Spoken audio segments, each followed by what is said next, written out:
إن الحمد لله نحمده ونستعينه ونستغفره ونعوذ بالله من شرور أنفسنا ومن سيئات أعمالنا من يهده الله فلا مضل له ومن يضلل فلا هادي له وأشهد أن لا إله إلا الله وحده لا شريك له وأشهد أن نبينا محمدا عبده ورسوله يا أيها الذين آمنوا اتقوا الله حق تقاته ولا تموتن إلا وأنتم مسلمون يا أيها الناس اتقوا ربكم الذي خلقكم من نفس واحدة وخلق منها زوجها وبث منهما رجالا كثيرا ونساء واتقوا الله الذي تساءلون به والأرحام إن الله كان عليكم رقيبا يا أيها الذين آمنوا اتقوا الله وقولوا قولا سديدا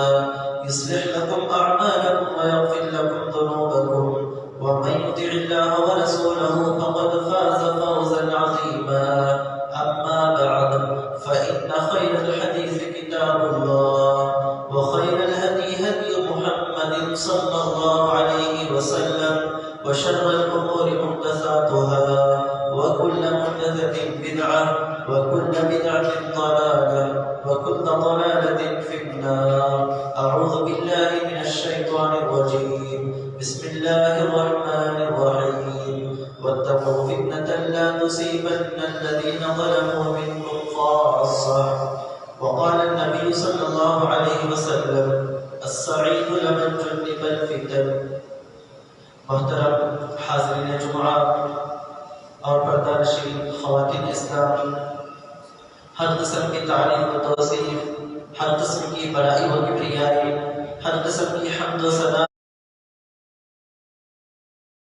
اسی اللہ وحدہ لا شریک خالق کائنات مالک ارض و سما کے لیے لائق و سزاوار ہے، جس اللہ تعالیٰ نے ہمیں ہدایت، ایمان اور توحید خالص جیسی عظیم نعمتوں سے نوازا۔ تمام تعریفیں اسی اللہ کے لیے ہے جس اللہ تعالیٰ نے ہمیں صحت و تندرستی عطا فرمائی۔ تمام تعریفیں اسی اللہ کے لیے ہیں جس کی نعمتوں سے ہم مالا مال ہوتے ہیں۔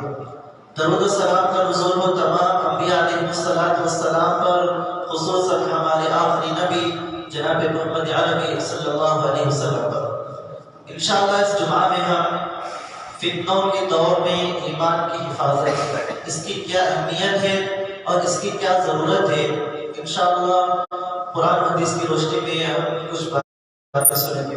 اللہ تعالیٰ کہنے والے کو اور سننے والوں کو عمل کی توفیق عطا فرمائے۔ میرے مسلمان بھائیوں، سب سے عظیم نعمت، سب سے بڑی نعمت ہدایت ہے۔ اللہ تعالیٰ کس آدمی کو ایمان کے نعمت سے نوازے، ہدایت کی نعمت سے نوازے، یہ نعمت سب سے بڑی نعمتوں میں سے ایک نعمت ہے، کیونکہ اگر کسی آدمی کے پاس ہدایت نہیں ہے، توحید نہیں ہے، مستعقیدہ درست نہیں ہے، چاہے اس کے پاس دنیا کی جتنی بھی اس کے پاس مال و دولت ہو، جائیداد ہو، چاہے وہ کتنے بھی بڑے عہدے پر و فائز کیوں نہ ہو، یہ عارضی ہے، یہ ختم ہونے والی ہے۔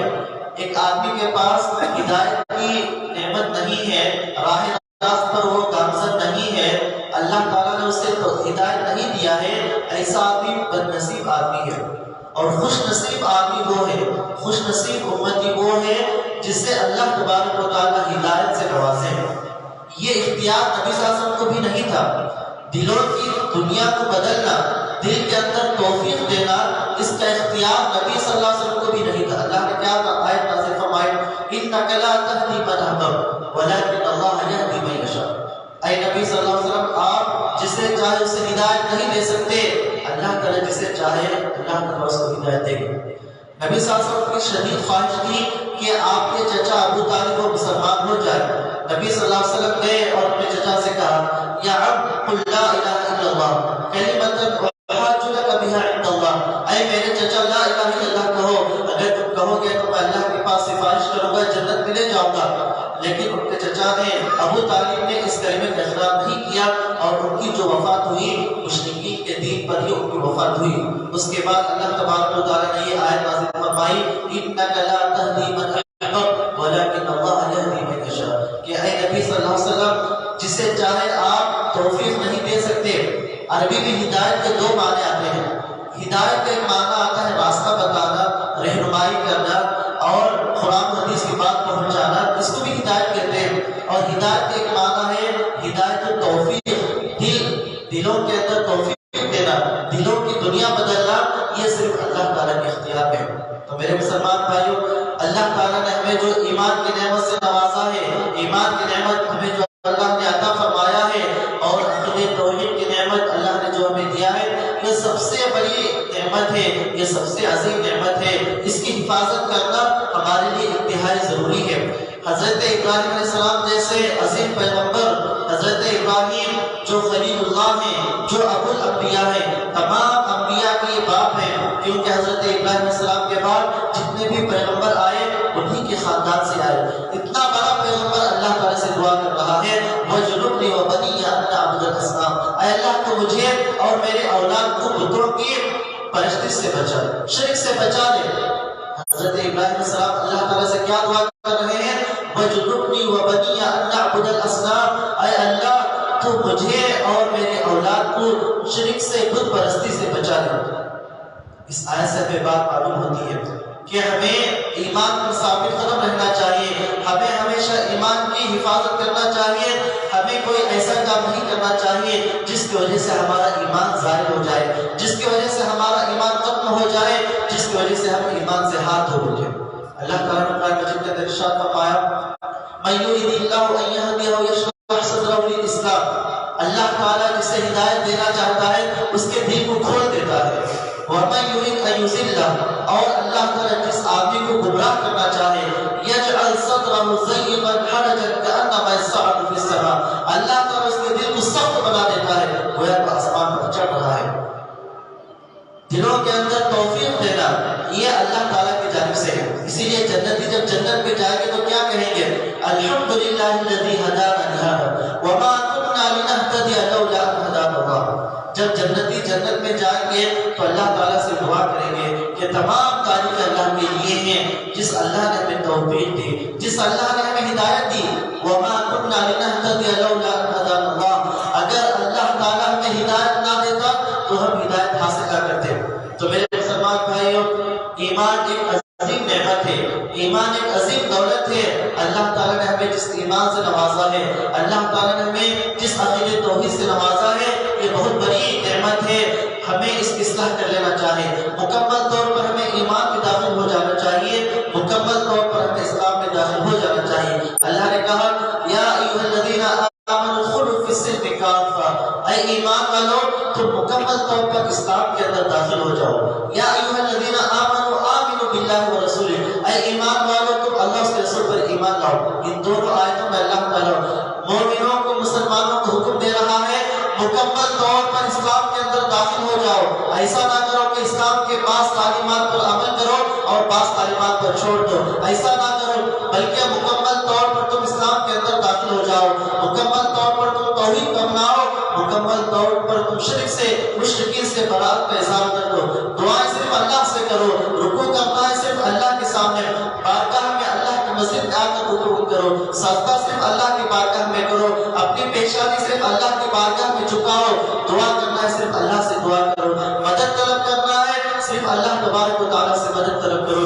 ہر چیز، ہر نعمت اور اسی طریقے سے ہر عبادت صرف اللہ تعالیٰ کے لیے انجام دو۔ قل ان صلاتی ونسکی ومحیای ومماتی للہ رب العالمین، کہہ دو بے شک میری نماز، میری قربانی اور میرا مرنا، میرا جینا، تمام کی تمام چیزیں صرف اللہ تعالیٰ کے لیے ہیں، صرف اللہ تعالیٰ کے لیے انجام دو۔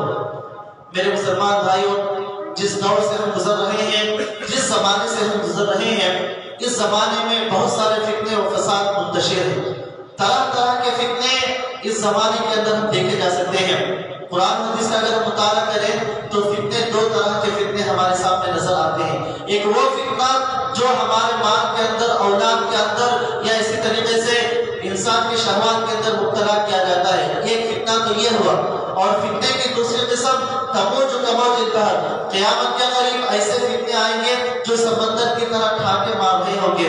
سمندر کی جس طریقے سے سمندر کے آگے سمندر کے کنارے جس طریقے سے موجیں ہوتی ہیں، اسی طریقے سے جوش مارتے ہوئے فتنے قیامت کے قریب آئیں گے۔ اور ایک حدیث میں نبی صلی اللہ علیہ وسلم نے فرمایا کہ جس طریقے سے آسمان سے بارش نازل ہوتی ہے اسی طریقے سے فتنے نازل ہوں گے۔ جس طریقے سے حصیر کی جب لکڑیاں نکلتی ہیں، حصیر کی کانیاں نکلتی ہیں، اس طریقے سے قیامت کے قریب ایک کے بعد ایک، یک کے بعد دیگر فتنے ظاہر ہوں گے، مسلسل فتنے آئیں گے۔ اور ان فتنوں کے اندر نبی صلی اللہ علیہ وسلم نے فرمایا السعید لمن جنب الفتن، السعید لمن جنب الفتن، خوش نصیب ہے وہ آدمی، خوش نصیب ہے وہ آدمی جسے فتنوں سے بچا لیا گیا ہے، خوش نصیب ہے وہ آدمی جو ان فتنوں سے محفوظ ہے۔ میرے مسلمان بھائیوں، فتنہ عربی میں آزمائش کو کہتے ہیں۔ فتنے کا مطلب ہوتا ہے آزمانا، آزمائش میں مبتلا کرنا۔ جب سونے کو آگ میں تپایا جاتا ہے تو اس کو عربی میں کہا جاتا ہے فتنۃ الذہب، میں نے سونے کو آزمائش میں یعنی سونے کو جلایا۔ جب سونے کو آگ میں جلایا جاتا ہے عربی میں اس کو فتنہ کہا جاتا ہے۔ اسی طریقے سے عربی زبان کے اندر آزمائش، ابتلا اور آزمائش کو فتنہ کہا جاتا ہے۔ ہر مسلمان، ہر مومن کو آزمایا جاتا ہے۔ جس آدمی کا ایمان جتنا زیادہ مضبوط ہوتا ہے اس کی زندگی میں اتنی ہی زیادہ آزمائشیں ہوتی ہیں۔ جس آدمی کا ایمان جتنا زیادہ پختہ ہوتا ہے، جتنا زیادہ مضبوط ہوتا ہے، اتنی اس کی زندگی میں آزمائشیں ہوتی ہیں۔ اگر ہم انبیاء علیہ السلام کی زندگیوں کو پڑھیں گے، حضرت ابراہیم علیہ السلام، حضرت موسیٰ علیہ السلام، حضرت عیسیٰ علیہ السلام، اللہ تعالیٰ نے انہیں آزمائش میں مبتلا کیا ہے۔ وَإِذِ ابْتَلَىٰ إِبْرَاهِيمَ رَبُّهُ بِكَلِمَاتٍ فَأَتَمَّهُنَّ قَالَ إِنِّي جَاعِلُكَ لِلنَّاسِ إِمَامًا، اور جب کہ ہم نے ابراہیم کو ہم نے آزمائش میں مبتلا کیا، فَأَتَمَّهُنَّ، حضرت ابراہیم علیہ السلام جب ان تمام آزمائشوں میں کھڑے اترے تو اللہ تعالیٰ نے انہیں امام بنایا۔ حضرت ابراہیم علیہ السلام کو اللہ تعالیٰ نے اپنا خلیل بنایا ہے۔ اسی طریقے سے حضرت ابراہیم علیہ السلام کو دین کے خاطر، ایمان کے خاطر انہیں گھر بار چھوڑنا پڑا۔ حضرت ابراہیم علیہ السلام کی دین کے خاطر انہیں آگ میں ڈالا گیا۔ اسی طریقے سے جتنے بھی انبیاء کی ہم تاریخ پڑھیں گے، اصحاب الحدود کا واقعہ پڑھیں گے، بڑے گڑھے کھودے گئے اور انہیں ایمان لانے کی وجہ سے انہیں آگ کے بڑے بڑے گڑھوں میں ڈالا گیا، انہیں داخل کیا گیا۔ وَمَا نَقَمُوا مِنْهُمْ إِلَّا أَن يُؤْمِنُوا بِاللَّهِ الْعَزِيزِ الْحَمِيدِ، اصحاب الحدود کا واقعہ اللہ نے بیان فرمایا کہ بڑے بڑے گڑھے کھودے گئے اور وہاں پر مومنوں کو، جن لوگوں نے اللہ پر ایمان لے آئے تھے، ایسے لوگوں کو آگ میں ڈالا گیا۔ میرے مسلمان بھائیوں، حضرت موسیٰ علیہ السلام، حضرت عیسیٰ علیہ السلام، محمد صلی اللہ علیہ وسلم، نبی صلی اللہ علیہ وسلم ایمان کی دعوت دینے سے پہلے مکہ کے لوگ، مشرکین مکہ آپ کو صادق اور امین کہتے تھے کہ آپ سچے ہیں، آپ امانت دار ہیں۔ لیکن جب وہی نبی صلی اللہ علیہ وسلم نے توحید کی دعوت دی، نبی صلی اللہ علیہ وسلم نے کہا اے میرے قوم کے لوگوں، لا الہ الا اللہ کہو کامیاب ہو جاؤ گے، تو مشرکین مکہ نے کہا یہ نبی چاہتے ہیں کہ ہم تمام معبودوں کو چھوڑ دیں اور ایک اللہ کی عبادت کریں۔ کعبے کے اندر 307 بت رکھے گئے تھے اور نبی صلی اللہ علیہ وسلم نے توحید کی دعوت دی تو مشرکین مکہ، یہی مشرکین مکہ جو نبی صلی اللہ علیہ وسلم کو اسلام کی دعوت دینے سے پہلے، توحید کی دعوت دینے سے پہلے صادق مومن کہا کرتے تھے، نبی علیہ السلام کو تکلیفیں دینے لگے، آپ کو ستانے لگے، آپ کو ساحر اور جادوگر کہنے لگے اور آپ کو طرح طرح کی اذیتیں، طرح طرح کی مصیبتیں انہوں نے دینا شروع کر دی۔ میرے مسلمان بھائیوں، فتنہ کہتے ہیں آزمائش کو، امتحان کو۔ اللہ تبارک و تعالیٰ نے قرآن مجید کے اندر ارشاد فرمایا وَنَبْلُوكُم بِالشَّرِّ وَالْخَيْرِ فِتْنَةً، اے لوگوں ہم تمہیں خیر کے ذریعے سے اور شر کے ذریعے سے آزماتے ہیں۔ ہم تمہیں خیر کے ذریعے سے آزماتے ہیں اور شر کے ذریعے سے آزماتے ہیں۔ اللہ تبارک و تعالیٰ کبھی ہمیں خیر کے ذریعے سے آزماتا ہے، اللہ تعالیٰ بہت زیادہ مال و دولت عطا کرتا ہے، دیکھتا ہے کہ ہم اس مال کو ہم اللہ کے راہ میں خرچ کرتے ہیں، کیا اس مال کو ہم صحیح استعمال کرتے ہیں یا اس مال کو ہم حرام طریقوں میں، حرام چیزوں کو استعمال کرتے ہیں۔ ابھی 1 جنوری گزرا ہے، نہ جانے کتنے ایسے مسلمان ہیں جو اپنے مالوں کو جنہوں نے فضول خرچی میں اسراف کیا ہے، جنہوں نے شراب کے اندر، اسی طریقے سے جوڑے کے اندر، حرام چیزوں کے اندر جنہوں نے صرف کیا ہے۔ اللہ تعالیٰ نے قرآن مجید کے اندر ارشاد فرمایا کلوا واشربوا ولا تسرفوا، کھاؤ اور پیو لیکن اسراف نہ کرو، فضول خرچی نہ کرو۔ ان المبذرین کانوا اخوان الشیاطین، یقیناً فضول خرچی کرنے والے شیطان کے بھائی ہیں۔ اللہ تبارک و تعالیٰ نے فرمایا کہ ہم تمہیں آزماتے ہیں، خیر کے ذریعے سے آزماتے ہیں اور شر کے ذریعے سے آزماتے ہیں۔ اللہ تعالیٰ طرح طرح سے ہمارے آزمائش کرتا ہے، اللہ تعالیٰ ہمیں دیکھتا ہے کہ ہم ایمان پر ثابت قدم رہتے ہیں یا نہیں۔ اللہ تعالیٰ کسی کو مال دے کر آزماتا ہے، کسی سے مال چھین کر آزماتا ہے، کسی کو اللہ تعالیٰ صحت و تندرستی کے ذریعے سے آزماتا ہے، کسی کو اللہ تعالیٰ بیماری کے ذریعے سے آزماتا ہے، کسی کو اللہ اولاد دے کر آزماتا ہے، کسی سے اللہ تعالیٰ اولاد چھین کر آزماتا ہے۔ لوگوں کی زندگی ایک طرح نہیں ہوتی ہے، اور دنیا کی زندگی میں کوئی آدمی ایسا نہیں ہوگا جسے مکمل دنیا دے دی گئی ہو۔ اللہ تعالیٰ نے قرآن مجید کے اندر ارشاد فرمایا، یا ایھا الناس انتم الفقراء الی اللہ واللہ هو الغنی الحمید۔ اے لوگوں تم سب کے سب اللہ کے محتاج ہو، اللہ تعالیٰ ہی بے نیاز ہے، اللہ تعالیٰ کو کسی چیز کی ضرورت نہیں ہے، لیکن تم سب کے سب اللہ تعالیٰ کے محتاج ہو۔ اللہ تعالیٰ ہر آدمی کو کسی نہ کسی طریقے سے اللہ تعالیٰ آزمائش میں مبتلا کرتا ہے۔ تو فتنے دو طرح کے ہوتے ہیں، ایک مال کے اندر، اسی طریقے سے اولاد کے اندر آزمائش میں اللہ تعالیٰ مبتلا فرماتے ہیں۔ اور فتنوں کی جو دوسری قسم ہے، قیامت کے قریب فتنے ظاہر ہوں گے۔ قیامت کے قریب جس طریقے سے سمندر جوش مارتا ہے، جس طریقے سے سمندر ٹھاٹے مارتا ہے، جس طریقے سے حسین کی کاریاں نکلتی ہیں، اس طریقے سے قیامت کے قریب فتنے آئیں گے۔ ایک فتنہ ختم ہوگا، دوسرا فتنہ آئے گا، اس طریقے سے طرح طرح کے فتنے آئیں گے۔ اور ان فتنوں کے اندر اپنے ایمان کی حفاظت کرنا، اپنے اعمال صالحہ کی حفاظت کرنا ایک مومن کے لیے بہت بڑی ذمہ داری ہوتی ہے۔ آج ہم دیکھتے ہیں کہ کتنے فتنے ہیں، آج شہوات کے فتنے ہیں، آج شبہات کے فتنے ہیں، آج مسلمانوں کو ڈاؤٹ، آج قرآن و حدیث کے اندر شکوک و شبہات پھیلائے جاتے ہیں، آج مسلمانوں کو بہکایا جاتا ہے۔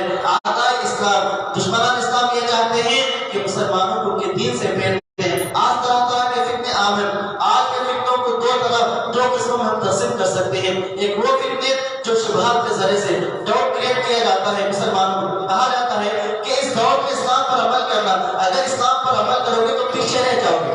اگر تم اس دور میں ترقی چاہتے ہو، اگر تم امریکہ کی طرح یورپ اور ویسٹرن جو ممالک ہیں، اگر اس طرح کی اگر تم کامیابی چاہتے ہو تو اسلام کو چھوڑ دو، اسلام پر اگر عمل کرو گے تو بہت پیچھے رہ جاؤ گے۔ اسی طریقے سے خصوصاً عورتوں کو بہکایا جاتا ہے، عورتوں کو یہ کہا جاتا ہے کہ اسلام عورتوں پر ظلم کر رہا ہے، اسلام میں عورتوں کے ساتھ آزادی نہیں ہے، اور عورتوں کو اسلام میں برابری کا حق نہیں دیا گیا ہے۔ حریت کے نام پر، مساوات اور برابری کے نام پر آج طرح طرح کے فتنے پھیلائے جاتے ہیں۔ جو کمزور مسلمان ہیں، جن کا ایمان کمزور ہے، جن کا اسلام کمزور ہے، ان کے فتنوں میں، ان کے شبہات میں آتے ہیں اور کہتے ہیں کہ واقعی صحیح ہے کہ اسلام کے اندر عورتوں پر ظلم ہو رہا ہے۔ اگر آج کے دور میں اسلام پر اگر ہم عمل کریں گے تو ہم دنیا سے بہت پیچھے ہو جائیں گے۔ اسلام کی تعلیمات پر عمل کرنے میں اگر عمل کریں گے تو ہم دنیا سے پیچھے ہو جائیں گے۔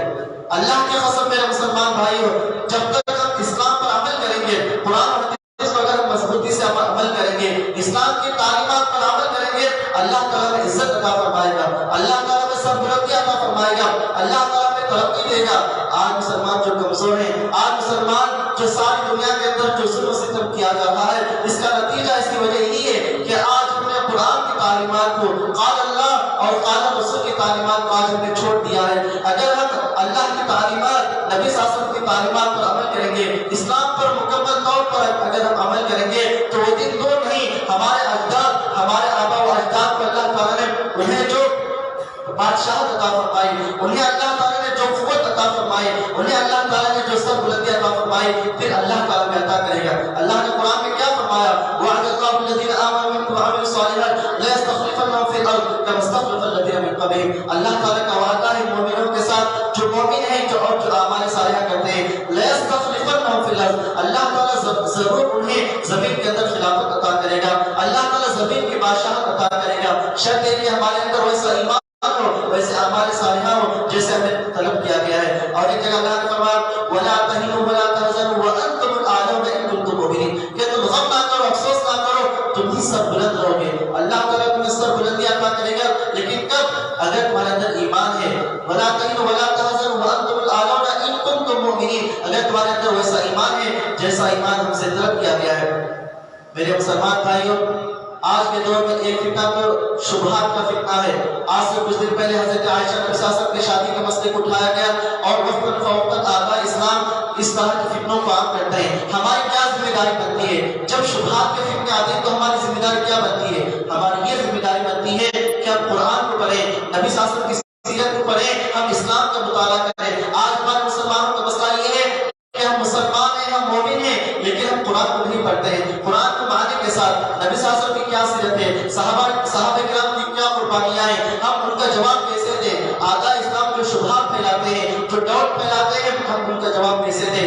لیے ضروری ہے کہ خود ہم دینی تعلیم حاصل کریں، پڑھیں اور ہمارے بچوں کی صحیح تربیت کریں، ہم انہیں صحیح عقیدہ سکھائیں، ہم انہیں صحیح دین سکھائیں، ہم انہیں صحیح رہنمائی کریں۔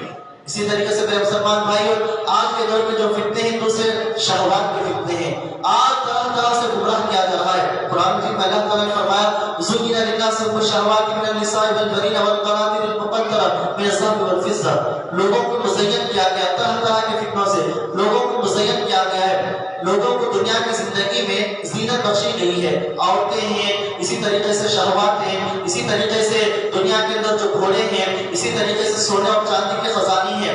اللہ تعالیٰ نے کہا ذالک متاع الحیات الدنیا، لوگوں یاد رکھنا یہ دنیاوی زندگی کا سازہ سامان ہے، یہ عارضی چیزیں ہیں، یہ ختم ہونے والی چیزیں ہیں جو آخرت کی نعمتیں ہیں۔ اللہ نے آخرت کے اندر جو نعمتوں کو تیار کر کے رکھا ہے وہ کبھی ختم نہ ہونے والی نعمتیں ہیں۔ ذالک متاع الحیات الدنیا واللہ عنده حسن المآب، اللہ تعالیٰ کے پاس جو نعمتیں ہیں وہ بہت بہتر نعمتیں ہیں۔ اللہ کے پاس ہم سب کو لوٹ کر جانا ہے، وہاں جو نعمتیں ملیں گی وہ سب سے بہترین نعمتیں ملیں گی۔ آج جو طرح طرح کے فتنے عام ہیں، جو شہوات کے فتنے ہیں، آج ہم خصوصاً آج کے دور میں طرح طرح کے فتنے عام ہیں، خصوصاً موبائل ہے اور سوشل ویب سائٹ سے، الا ما رحم ربک، اس سے وہی لوگ محفوظ ہیں جنہیں اللہ تعالیٰ کی حفاظت جن کے ساتھ ہوتی ہے، ورنہ ہم میں سے اکثر لوگ ان فتنوں کے اندر ہم مبتلا ہیں۔ اللہ نے قرآن میں کیا فرمایا ان السمع والبصر والفؤاد کل اولئک کان عنہ مسئولا، ہم جو ہمارے کانوں میں استعمال کرتے ہیں، اگر ہم نے ہمارے کانوں کا صحیح استعمال کیا، جو لوگ موسیقی سنتے ہیں، جو لوگ گانے بجانے سنتے ہیں، جو اپنے کانوں سے حرام چیزوں کو سنتے ہیں، اور جو اپنے آنکھوں سے حرام چیزوں کو دیکھتے ہیں، اور جو ہمارے ہاتھ اور پیروں کو اگر ان اعضاء کا اگر ہم نے حرام چیزوں کو استعمال کیا تو قیامت کے دن اللہ کی بارگاہ میں ہمیں جواب دینا ہوگا۔ اللہ نے کیا فرمایا ان السمع والبصر والفؤاد کل اولئک کان عنہ مسئولا، یہ جو تمہارے کان ہیں، تمہارے آنکھ ہیں، اسی طریقے سے تمہارے ہاتھ اور پیر، قیامت کے دن اللہ تعالیٰ ہماری زبانوں پر تالا لگا دے گا، ہمارے یہ اعضاء قیامت کے دن اللہ کی بارگاہ میں گواہی دے گا۔ اگر ہم نے ہمارے آنکھوں کا صحیح استعمال کیا ہے، ہمارے کانوں کا صحیح استعمال کیا ہے، ہمارے اعضاء اور جوارح کا صحیح استعمال کیا ہے، یہی اعضاء قیامت کے دن اللہ کی بارگاہ میں ہمارے حق میں گواہی دیں گے۔ اگر ہم نے ان اعضاء کا غلط استعمال کیا ہے، خاص کر کے اس دور کے اندر موبائل کے اندر طرح طرح کے فتنے عام ہیں، موسیقی کا فتنہ، گانے بجانے کا فتنہ، اسی طریقے سے اولیانیت کا فتنہ ہے، فحش چیزوں کا فتنہ ہے، اور ان فتنوں کے دور میں، اس فتنے کے دور میں اگر ہم نے ہمارے ایمان کی حفاظت نہیں کی، اعمال صالحہ کی حفاظت نہیں کی، اگر ہم نے ہماری نگاہوں کی حفاظت نہیں کی، اگر ہم نے ہمارے اولاد کی صحیح تربیت نہیں کی، تو خود ہم اللہ کی بارگاہ میں جواب دہ ہوں گے، اور ہمارے اولاد کے بھی ہم اللہ کی بارگاہ میں جواب دہ ہوں گے۔ میرے مسلمان بھائیوں، اس فتنے کے دور میں ہم پر یہ ذمہ داری بنتی ہے کہ ہم اپنے ایمان کی حفاظت کریں، اعمال صالحہ کی حفاظت کریں، ہم ہماری نگاہوں کی حفاظت کریں۔ خاص کر کے اعداء اسلام، دشمنان اسلام یہ چاہتے ہیں کہ فحش اور بے حیائی مسلمانوں کے درمیان پھیلائے۔ آج وہ لوگ غزوہ فکری کر رہے ہیں، آج مسلمانوں کو ذہنی طور پر وہ گمراہ کرنے کی کوشش کرتے ہیں۔ ہم میں سے ہر مسلمان کی یہ ذمہ داری بنتی ہے کہ ہم خود قرآن حدیث پر عمل کریں، ہم ہمارا ایمان مضبوط کریں، اعمال صالحہ کے اندر ہم آگے بڑھیں۔ اسی لیے کہا گیا العبادۃ فی الحرج کہجرۃ الیہ، فتنوں کے دور میں عبادت کرنے کا ثواب اتنا ہے جتنا ثواب ہجرت کرنے پر ملتا ہے۔ فتنوں کے دور میں عبادت کرنے کا ثواب اتنا ہے جتنا ثواب ہجرت کرنے کا ملتا ہے۔ ہجرت کرنے کا کیا ثواب ہے؟ جو لوگ ہجرت کرتے ہیں، ہجرت کرنے سے سابقہ تمام گناہ معاف ہو جاتے ہیں۔ نبی صلی اللہ علیہ وسلم نے فرمایا ان الہجرۃ تہدم ما کان قبلھا، انسان جب ہجرت کرتا ہے، ہجرت کرنے کی وجہ سے اس کے سابقہ تمام گناہ معاف کر دیے جاتے ہیں۔ بالکل اسی طریقے سے فتنوں کے دور میں، آزمائش کے دور میں جب آدمی اللہ کی عبادت کرتا ہے تو وہی ثواب اس کو دیا جاتا ہے۔ صحیح مسلم کی روایت ہے، نبی صلی اللہ علیہ وسلم نے فرمایا العبادۃ فی الحرج کہجرۃ الیہ، کہ فتنوں کے دور میں عبادت کرنا اللہ کی راہ میں ہجرت کرنے کے برابر ثواب ملتا ہے۔ ایک حدیث میں نبی صلی اللہ علیہ وسلم نے فرمایا بادروا بالاعمال فتنہ، فتنوں کے دور میں ہمیں کیا کرنا ہے؟ ان فتنوں کے دور میں اعمال صالحہ میں جلدی کرنا ہے، کثرت سے اللہ تعالیٰ کی عبادت کرنا ہے اور اللہ تعالیٰ سے پناہ طلب کرنا ہے۔ نبی صلی اللہ علیہ وسلم نے فرمایا تعوذوا باللہ من الفتن، اللہ تعالیٰ سے تم اللہ تبارک و تعالیٰ سے تم پناہ طلب کرو، ما ظہر منھا وما بطن، ان فتنوں سے جو فتنے ظاہر ہیں اور جو فتنے باطن ہیں۔ میرے مسلمان بھائیوں، ہمیں سوچنا چاہیے، ہمیں غور و فکر کرنا چاہیے، اللہ تعالیٰ نے ہمیں ایمان جیسے عظیم نعمت سے نوازا ہے۔ آج دنیا کے اندر لاکھوں کروڑوں لوگ ہیں جو اسلام اور ایمان کی نعمت سے محروم ہیں۔ اللہ نے ہمیں چن لیا ہے، اللہ نے ہمیں ایمان کی نعمت سے نوازا ہے، اللہ نے توحید کی نعمت سے نوازا ہے، اس کی ہم حفاظت کریں، اور خصوصاً اس دور کے اندر جو شہوات کے فتنے ہیں اور جو شبہات کے فتنے ہیں، ہم ہمارے ایمان کو اور اعمال صالحہ کی ہم حفاظت کریں، قرآن کو ہم تدبر کے ساتھ پڑھیں، نبی صلی اللہ علیہ وسلم کی سنتوں پر ہم عمل کریں، اللہ تعالیٰ کی کثرت کے ساتھ ذکر کریں اور کثرت کے ساتھ ہم عبادت میں مشغول ہو جائیں، اور ہم ان فتنوں کے اندر ہم آگے اپنے آپ کو آگے نہ بڑھائیں بلکہ ہم ہمیشہ اللہ تعالیٰ کی عبادت کریں۔ آخر میں اللہ رب العزت سے دعا ہے کہ اللہ ہم تمام مسلمانوں کے ایمان کی حفاظت کرنے کی توفیق عطا فرما۔ اے الہ العالمین، ہمیں اس فتنوں کی دور میں ہمیں ہماری حفاظت کرنے کی توفیق عطا فرما۔ اے اللہ ہمارے ایمان اور اعمال صالحہ کی حفاظت فرما۔ اے اللہ سے جو لوگ بیمار ہیں انہیں شفا کاملہ عاجلہ نصیب فرما۔ اے اللہ جو مصیبت زدہ ہیں ان مصیبتوں کو دور فرما۔ اے اللہ جو مقروض ہیں تو ان کے لیے آسانی پیدا فرما۔ اے اللہ جو بیمار ہیں تو انہیں شفا کاملہ عاجلہ نصیب فرما۔ اے اللہ جب تک رکھ ہمیں ایمان و اسلام کے حالت زندہ رکھ۔ اے اللہ جب ہماری وفات ہو تو خاتمہ بالخیر عطا فرما۔ آمین وآخر دعوانا الحمدللہ رب العالمین۔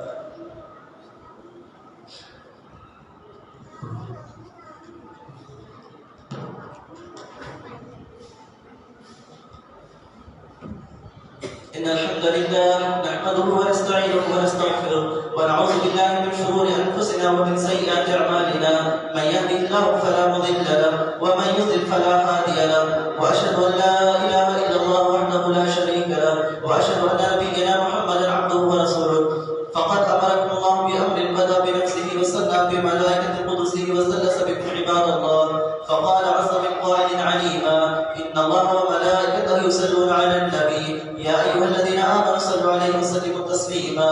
اللهم صل على محمد وعلى آل محمد كما صليت على إبراهيم وعلى آل إبراهيم إنك حميد مجيد. اللهم بارك على محمد وعلى آل محمد كما باركت على إبراهيم وعلى آل إبراهيم إنك حميد مجيد. بارك الله لي ولكم في القرآن المجيد، ونفعني وإياكم بما فيه من الآيات والذكر الحكيم.